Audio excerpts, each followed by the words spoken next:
Hello, with exercises and anecdotes from a career in TV and radio studios. I'm Peter Stewart. On Twitter, I'm Tweeter Stewart, TWEETERSTEWART. Welcome to today's episode of Get a Better Broadcast, Podcast and Video Voice.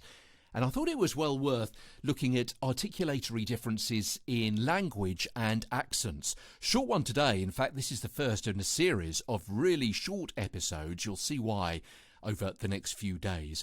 But not every language makes use of all the potential articulators. So you may be listening to this outside of the United Kingdom, where your voice and your accent, your language, is using the different articulators that I've been talking about over the last several weeks in a different way.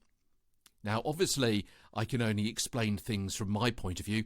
I only speak one language, I only speak English, but you will know from your own language, and when I've been through those various articulations, you'll be able to, I'm sure, come up with similar exercises and similar situations which work well with words that you use on a daily or weekly basis.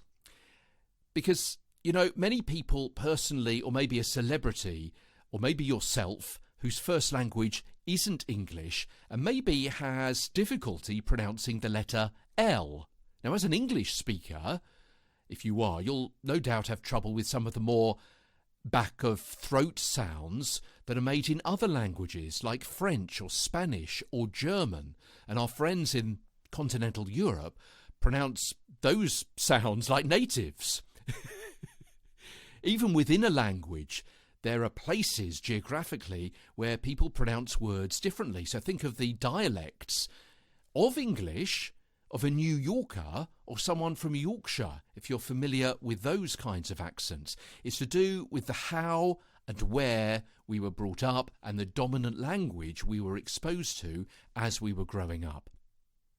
So hopefully over the next few weeks, as we look at the different sounds and different words and how they're formed in our mouth, you will be able to transpose my UK English examples with ones for your own language. The principle is the same, even though the exercises or the anecdotes and the illustrations may differ.